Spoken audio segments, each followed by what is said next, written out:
हिंदी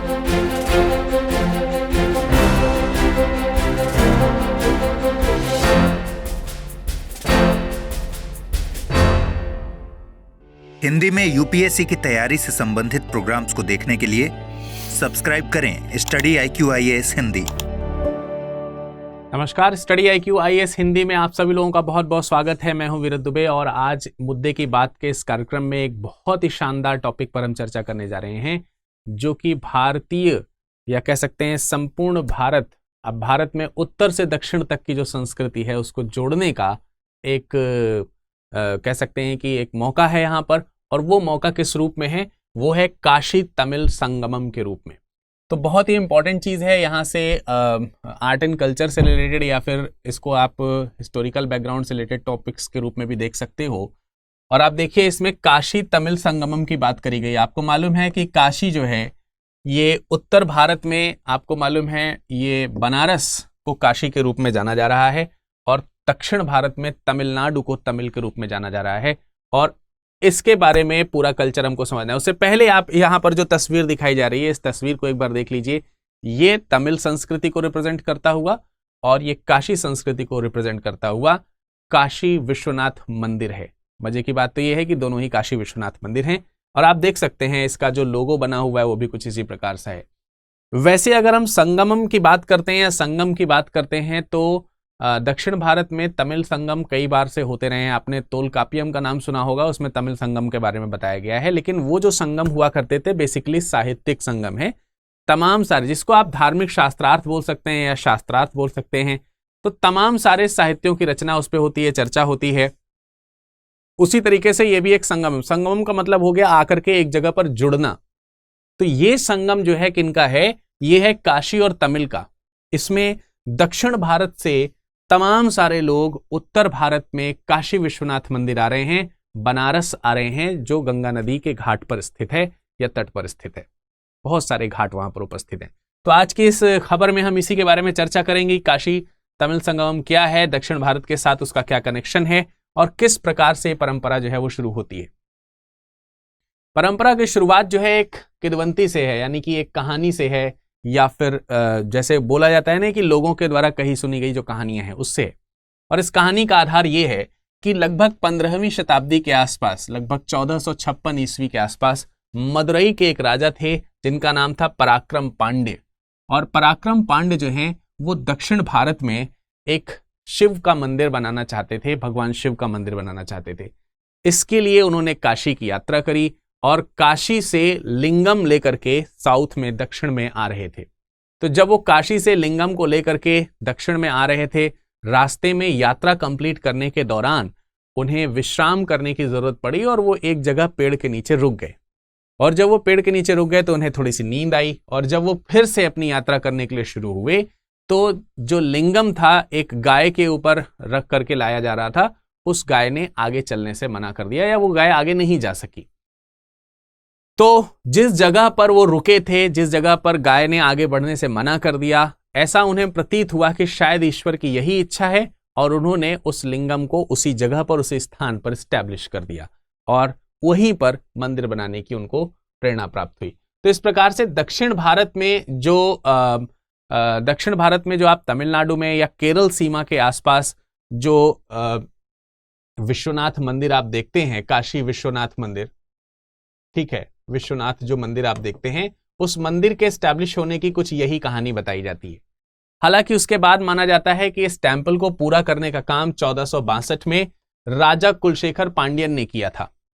लेकिन ये इस उद्देश्य के साथ बनाया गया था कि जो दक्षिण भारत में जो शिव के उपासक हैं, जो कि काशी जो भगवान शिव के महत्वपूर्ण कह सकते हैं कि तीर्थ स्थानों में से एक माना जाता है, अगर वो वहां नहीं पहुंच जाते हैं तो एक काशी साउथ में भी होना चाहिए, इसलिए कि यहाँ के लोग भी उसकी पवित्रता का अनुभव कर सकें।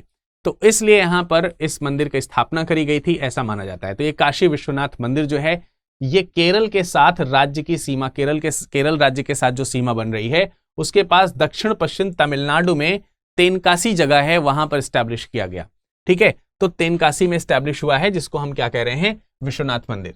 तो अब आपने देखा कि दक्षिण से उत्तर की जो ये यात्रा है, या फिर आप इसको इस तरीके से कह सकते हैं,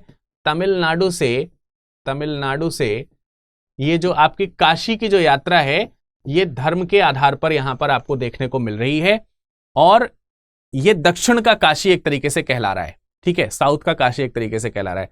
तो इस यात्रा से ही अब वर्तमान समय में जो आपने तमिल काशी संगमम की बात हो रही है, ये पॉइंट जो है इसी से ही ओरिजिनेट हो रहा है, जनरेट हो रहा है, ठीक है। तो ये पॉइंट आपको समझ में आ गया होगा शायद, इसका महत्व जो है वो क्यों है, इसके महत्व के पीछे जो कहानी है वो क्या है, वो मैंने आपको बताया। इसके अलावा यहां पर एक छोटा सा पॉइंट मैं आपको और बताना चाहूंगा।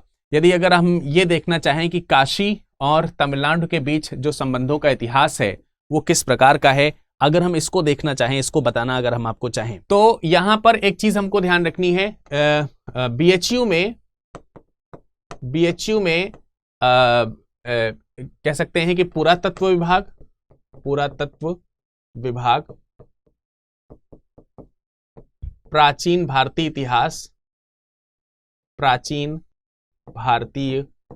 इतिहास एवं संस्कृति विभाग के एक प्रवक्ता हैं डॉक्टर विनय, ये इसके प्रवक्ता हैं डॉक्टर विनय कुमार। तो डॉक्टर विनय कुमार जो है वो संबंधों को बताने का प्रयास करते हैं। उन्होंने समझाने का प्रयास किया है कि काशी और तमिलनाडु के बीच में किस प्रकार के संबंध है, मतलब ये आज से नहीं है, प्राचीन समय से। तो एक संबंध तो मैंने आपको अभी थोड़ी देर पहले यहां पर दिखाया, यहां पर बताया कि किस तरीके से मदुरई के राजा पराक्रम पांड्य जो थे, उन्होंने साउथ में काशी जो मंदिर है उसको एस्टैब्लिश करने का काम शुरू किया और कुलशेखर पांड्यन ने उसको पूरा किया।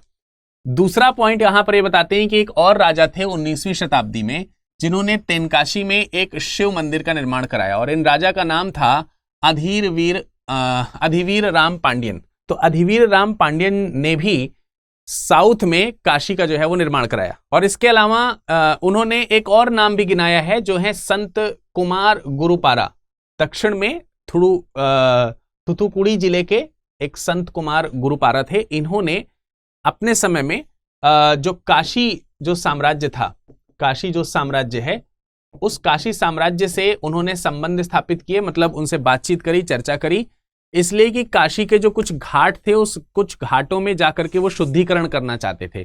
तो उस शुद्धिकरण की इन्होंने इनसे परमिशन भी ली, और वो काफी समय उन्होंने वहां पर बिताया, और इसी आधार पर उन्होंने एक रचना लिखी है जो कि है काशी कलामबंगम। तो काशी कलामबंगम जो है, ये एक तरीके से देखा जाए तो काशी के ऊपर ये कविता के रूप में, तमिल कविता, ठीक है, काशी के ऊपर तमिल कविता के रूप में ये एक कविता संग्रह है जो इन्होंने लिखा हुआ है जब वो काशी के लिए गए, काशी के राज्य से या काशी राज्य से जब उन्होंने संपर्क साधा। तो हमको ये देखने को मिल रहा है कि ऐसा है कि काशी से दक्षिण भारत के बहुत सारे लोग हैं जो कनेक्शन एस्टैब्लिश कर रहे हैं, और वो धार्मिक रूप में हो, साहित्यिक रूप में हो, सांस्कृतिक रूप में हो। और जब भी कभी कोई व्यक्ति एक जगह से दूसरी जगह आता है, मतलब क्योंकि हमारा जो भारत है, सबसे पहले तो इस चीज को हमें समझना पड़ेगा कि हमारे भारत में, कई बार हम लोग बोलते हैं उत्तर भारत, दक्षिण भारत, तो हमारा भारत इतना विशाल है। आप सब लोगों को मालूम है कि हम बहुत सारी चीजों की विविधताओं के देश हैं, चाहे वो भाषाई विविधता हो, चाहे वो सांस्कृतिक विविधता हो, चाहे वो कह सकते हैं कल्चरल डाइवर्सिटीज बहुत सारी हैं, सांस्कृतिक विविधताएं बहुत सारी हैं, भौगोलिक विविधताएं हैं, भौगोलिक विविधताओं मतलब तमाम तरीके की। इसके अलावा आप मतलब किसी भी तरीके से, चाहे वो कल्चर आप इंडस्ट्री में देख लो, इंडस्ट्री में भी तमाम प्रकार की विविधताएं हैं। तो जब हम एक जगह से दूसरी जगह जाते हैं तो इन सब चीजों को भी कहीं ना कहीं अपने लेकर के जाते हैं, और जहां रह रहे होते हैं वहां से चीजों को लेकर के आते हैं। तो इससे एक इंटरकनेक्शन रिलेटेड जो है, यानी अंतर संबंधीय संबंध जो है वो स्थापित होते हैं, जो दोनों के लिए ही बहुत ज्यादा इंपॉर्टेंट, क्योंकि हर कल्चर अपने आप में पूर्ण नहीं है। तो हर कल्चर दूसरे कल्चर से कुछ सीखता है और कुछ सिखाता है। इसी उद्देश्य से इस संगम को भी, या संगमम को भी यहां पर जो है वो शुरू किया गया है, ठीक है। अगर हम काशी तमिल संगमम की बात करते हैं तो ये क्या है, आइए जानते हैं। अब देखिए, वाराणसी में, बनारस जिसे आप काशी के नाम से भी जान रहे हैं, कल से एक माह के लिए संगमम जो है वो शुरू हुआ है। प्रधानमंत्री नरेंद्र मोदी जी के द्वारा इसकी शुरुआत की गई है। और अगर हम इसमें देखेंगे तो इसमें तमिलनाडु से लगभग 24,000 लोग जो है वो तमिलनाडु से काशी आएंगे, काशी में रुकेंगे 8-10 दिन तक। प्रत्येक व्यक्ति के रुकने का वहां पर रहेगा और इस 8-10 दिन के दौरान में वो मतलब काशी सहित आसपास के तमाम सारी जो जगहें हैं, अयोध्या हैं, बनारस है, बनारस विश्वविद्यालय है, इस तरीके के जितने भी साहित्यिक और सांस्कृतिक प्लेसेस हैं, ठीक है, उनको विजिट करेगा। राम मंदिर हैं, इन सब चीजों को विजिट करेंगे और यहाँ के कल्चर को सीखने का प्रयास करेंगे। कहते हैं कि दक्षिण भारत में जो काशी से संबंधित जो चीजें हैं वो उत्तर भारत के काशी में आए बगैर पूरी नहीं हो सकती हैं। उसके उदाहरण भी मैं आपको यहां पर दूंगा। तो बेसिकली इस काशी तमिल संगमम का उद्देश्य जो है वो क्या है, वो यही है, दो ज्ञान और सांस्कृतिक परंपराओं को करीब लाना। अब ये दो ज्ञान कौन, उत्तर भारत का ज्ञान है ना, उत्तर भारतीय और दक्षिण भारतीय, दक्षिण भारतीय। देखिए भाई, इसमें आप परेशान मत होइएगा कि सर आप उत्तर भारतीय दक्षिण भारतीय क्यों लिख रहे। कई सारे लोगों का इस कॉन्सेप्ट में जबरदस्ती फंस जाते हैं, तो फंसने की उतनी ज्यादा जरूरत नहीं है। हमारा देश इतना बड़ा है ही कि स्वाभाविक सी बात है कि हमें उस पर्टिकुलर जगह की पहचान बताने के लिए एक बड़े दिशा के आधार पर इसमें विभाजन करते हुए हमें बताना पड़ता है। इसका मतलब ये नहीं कि देश का विभाजन है, ये एक पहचान के लिए। तो उत्तर भारतीय संस्कृति और दक्षिण भारतीय संस्कृति को यदि अगर करीब ले आया जाए, क्या ये दोनों संस्कृतियां अलग अलग होनी चाहिए? आप सोचिए, एक ही घर में रहने वाले यदि अगर दो भाई अलग अलग हों तो ज्यादा अच्छा होगा, या दोनों भाई एक साथ एक परिवार में और अपने मिले जुले स्वभाव के साथ रहें तो ज्यादा अच्छा परिवार होगा? स्वाभाविक सी बात है कि परिवार मिलने जुलने से ही बढ़ेगा। तो वही चीज उसी उद्देश्य से यहां पर भी है कि दो जो ज्ञान है, उत्तर भारत का ज्ञान और दक्षिण भारत का ज्ञान, वहां की कला, वहां की संस्कृति, वहां की परंपराएं उत्तर भारत के साथ मिलें। और मिलेंगी कब? जब एक दूसरे के साथ इस तरीके से संगमम होगा। तो इसी उद्देश्य से इस संगमम को लेकर के आया गया है। इसमें खास बात यह है कि इन सब चीजों के लिए जो नोटेबली आपको इस चीज को ध्यान रखना है कि शिक्षा मंत्रालय के द्वारा जो है ये सारी चीजें आयोजित हैं। ठीक है, तो इसमें से कई बार हो सकता है कला एवं संस्कृति मंत्रालय आपको यहाँ पर ऑप्शन में देखने को मिल जाए, पर्यटन मंत्रालय आपको देखने मिल जाए। नो डाउटली ये सब इसमें इंक्लूडेड हैं, लेकिन इसके पीछे जो मुख्य आयोजन करता है वो शिक्षा मंत्रालय है। ये चीज आपको ध्यान रखना है। खास बात यह है कि अब देखिए यहां पर एक चीज इस इवेंट में सिंक्रोनाइज की जा रही है, वो ये है कि इसका एक और पहलू देखा जा सकता है।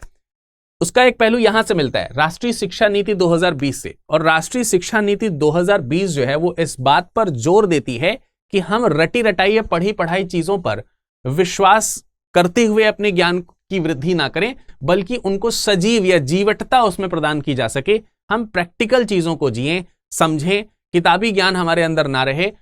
अब ये चीज उसमें काफी बड़ा सहयोग प्रदान करती है। आप सोचिए, अगर आपको यहां से हम दक्षिण भारत के मंदिरों के बारे में पढ़ा रहे हो जबकि आप वहां गए ना हो, तो दोनों में से आपको कौन सा अच्छा रहेगा कि आप वहां जाकर के उन मंदिरों के बारे में समझें, या फिर कुछ ऐसी कल्चरल प्रोग्राम्स हो जो आपको उसके करीब लेकर के आए तो आप ज्यादा सीख पाओगे, या फिर किताब में केवल पढ़ करके हाँ फिर ऐसा हुआ, हाँ फिर वैसा हुआ, कहानी के तौर पर। तो स्वाभाविक सी बात है जब आप उसको जीने का प्रयास करेंगे। अब सोचिए, जो लोग दक्षिण भारत से काशी में आकर के काशी की महानता को महसूस कर पा रहे होंगे तो उनका जो नॉलेज है वो अच्छा तरीके का गेन हो पा रहा होगा। अगर उन्होंने काशी के बारे में पहले से चीजें पढ़ रखी तो उन्हें थोड़ी ज्यादा सहायता मिल रही होगी।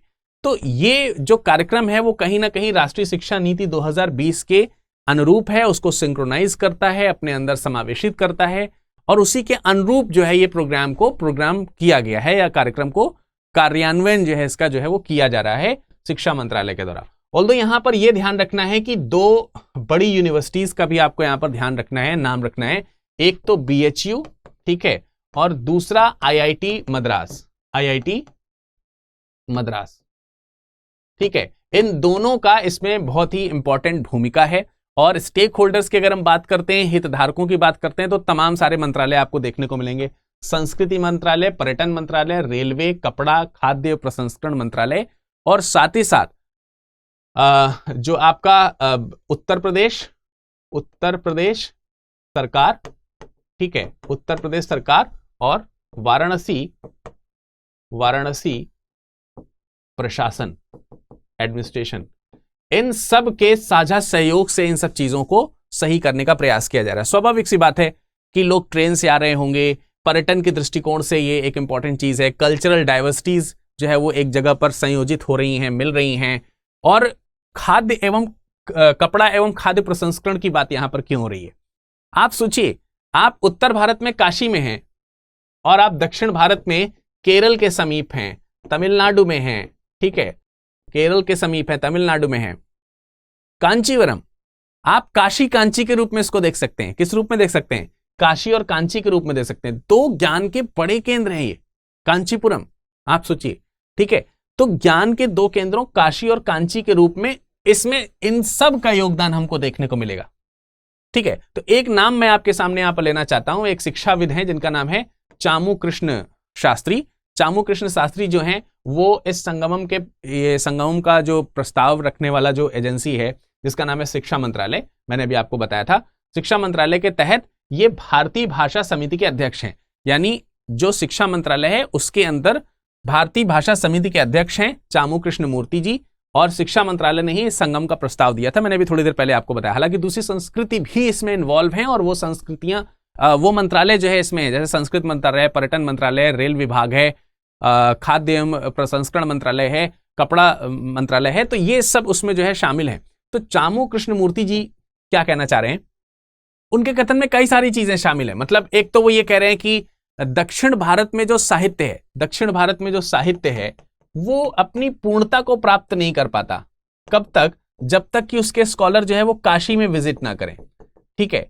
तो आप काशी विजिट करते हो, वहां अब दक्षिण भारत में जो चीजें लिख रहे हैं आप, वो बगैर काशी के अपूर्ण है। उसके भी कई सारे एग्जाम्पल्स देते हैं। उसका कारण उन्होंने बताया है कि भाई दक्षिण भारत में न जाने कितने ऐसे प्लेसेस हैं जिनका नाम डायरेक्टली काशी के नाम से, और काशी विश्वनाथ मंदिर के नाम से न जाने कितने मंदिर हैं। सीधा 18 मंदिर तो उन्होंने बोला है कि चेन्नई और उसके आसपास 18 मंदिर तो सीधा मिल जाते हैं हमको। दक्षिण भारत में और भी ऐसे मंदिर हैं जो काशी विश्वनाथ मंदिर के नाम से हैं। और ऐसी जगह पर आप कैसे कल्पना कर सकते हैं जहां पर साहित्य की पूर्ति हो, वो भी काशी जाए बगैर? तो उनका मानना है कि काशी बगैर आए तो वो साहित्य पूर्ति ही नहीं होती। दक्षिण भारत के जो लिटरेचर्स हैं वो पूरा करने के लिए आपको यहाँ विजिट करना पड़ता है। तो ये भी एक कनेक्शन जरूरी है। इसके अलावा वो ये भी पॉइंट बोलते हैं कि उत्तर भारत और दक्षिण भारत की संस्कृति में जो अलगाव है वो अलगाव हमें नहीं महसूस करना चाहिए, बल्कि उसमें एक रास्ता, एक रूपता हमें देखनी चाहिए। साथ ही साथ एक यहां पर यह भी है, एक कह सकते हैं कि एक पूजन का विधि है, या कह सकते हैं जो पूजा पाठ के जो तरीके हैं उसकी एक विधि है कि जो वहां पे मंदिर है साउथ में, जो काशी विश्वनाथ मंदिर है, वहां के मंदिर में एक स्थल है जिसका नाम है कोटि तीर्थ। मंदिर के अंदर है कोटि तीर्थ, उसमें आप डुबकी लगाते हैं। डुबकी लगाने के बाद में आप अपने आप को शुद्ध करके ट्रेवल करते हैं काशी, और काशी जाकर के वहां पर आप गंगा नदी में स्नान करते हैं, और गंगा नदी में से गंगा जल जो है लेकर के आप वापस जो है काशी विश्वनाथ जाते हैं। दक्षिण भारत में काशी विश्वनाथ जाते हैं, और भगवान लिंगेश्वर का जो मंदिर है उसमें भगवान लिंगेश्वर जो हैं उनका आप अभिषेक करते हैं उसी जल से, उनका आप अभिषेक करते हैं उसी जल से। वो जल जो आप काशी के गंगा से लेकर के आए हैं, उससे जब आप जलाभिषेक करते हैं तब आपका ये वाली एक कह सकते हैं कि जो काशी विश्वनाथ मंदिर में पूजा की जो परंपरा है वो पूरी होती है। तो ये अपने आप में क्या दिखा रहा है? ये अपने आप में दिखा रहा है कि इसमें साउथ और नॉर्थ जैसा कोई कनेक्शन अलग अलग नहीं है, ये एक है। ये पूरी यात्रा है, इस पूरी यात्रा में लगभग 6 माह का समय लगता है। ये एक तीर्थ यात्रा जैसा है जब कोई इसको विजिट करता है, तो उसको भी रिऑर्गेनाइज कराने का हम परंपरा पूरा निभा रहे हैं, कोशिश कर रहे हैं चीजें जो है वो कनेक्ट करने की। साथ ही साथ वो ये कह रहे हैं कि आप देखिए काशी के वस्त्र हो, ठीक है, आप कांजीवरम साड़ी पहन रहे हो, सिल्क साड़ी पहन रहे हो, दोनों अपने आप में। तो आप कपड़े उद्योगों को भी यहां पर एक साथ लेकर के देख सकते हैं, कपड़ा उद्योग, ठीक है। इसके अलावा आप शिक्षा की बात करते हैं तो तमिल शिक्षा है, ठीक है, तमिल संस्कृत है, उत्तर भारत की संस्कृत की भाषा है, उसको आप कनेक्ट कर सकते हो। इसके अलावा साहित्य को कनेक्ट कर सकते हो। इसके अलावा आप भोजन की बात कर लीजिए, भोजन, ठीक है, ठीक, भोजन की संस्कृति है। दक्षिण भारत में केले के पत्ते के ऊपर भोजन किया जाता है, वो परंपरा आप उत्तर भारत में ला सकते हैं। तो बहुत सारी चीजें जो इंटरचेंजेबल है। टेक्सटाइल इंडस्ट्री है उत्तर भारत की और दक्षिण भारत की अलग अलग, और अपनी अपनी विशेष पहचान वो रखती है। विशेष भोजन प्रणाली है, विशेष खाद्य प्रसंस्करण के उद्योग हैं जो अपने आप में लाजवाब हैं दोनों जगहों पर। ये दोनों अलग अलग संस्कृतियां एक जगह पर आकर के जुट रही हैं, और ये समागम जो है वो ऐतिहासिक हो रहा है। तो ये काशी समागमम के बारे में मैंने जो आपको पॉइंट्स बताए हैं ये बहुत इंपॉर्टेंट है। इस तरीके से आप जो कल्चरल डाइवर्सिटी है उसको एक होते हुए देख सकते हैं, साहित्यिक डाइवर्सिटी को एक होते हुए देख सकते हैं, तमाम सारी इंडस्ट्रियल डाइवर्सिटीज जो है उसको एक होते हुए देख सकते हैं। तीर्थ यात्रा के पॉइंट ऑफ व्यू से तो आप इसको देख ही सकते हैं, ठीक है। कौन कौन से मंत्रालय इसमें इंक्लूडेड हैं, किनके सहयोग से हो रहा है, ये सब चीजें इसके लिए बहुत इंपॉर्टेंट हैं। और जो ऐतिहासिक बैकग्राउंड मैंने कुछ राजाओं के आपके बारे में बताए हैं वो भी आपके लिए बहुत इंपॉर्टेंट है। तो आई होप कि आपको ये पॉइंट जो है वो सारे के सारे समझ में आए होंगे। और इस पर आधारित एक प्रश्न समक्ष आपके मैंने प्रस्तुत किया है। प्रश्न है, काशी तमिल संगमम ज्ञान, संस्कृति और विरासत के दो प्राचीन केंद्रों काशी और तमिलनाडु के बीच एक कड़ी को फिर से जोड़ेगा। इस कथन की पुष्टि कीजिए। आप इसका आंसर 150 शब्दों में या 250 शब्दों में लिख सकते हैं, जिसमें भी आप उचित समझे। 250 शब्दों में भी लिख सकते हो, पूरी व्याख्या कर सकते हो तमिल संगमम की अच्छी तरीके से, ठीक है। तो आप इसे लिख करके हमारे पास में भेज सकते हैं और उसमें आवश्यक जो चेंजेस होंगे या फिर जो बातें होंगी वो मैं आपसे जरूर डिस्कशन करूंगा। आप इसे लिख करके यहां भेज सकते हैं t.me विरत दुबे पर, या फिर आप हमें मेल भी कर सकते हैं और फेसबुक और व्हाट्सएप भी हमारे साथ कनेक्ट कर सकते हैं। तो जरूर इस समागम का आनंद उठाइए और अपनी संस्कृति और विरासत को और ऊंची पहचान दिलाइए। फिलहाल इस मुद्दे की बात के प्रोग्राम में इस भाग में फिलहाल इतना ही। मुलाकात करेंगे अगले सत्र में, तब तक के लिए नमस्कार, धन्यवाद।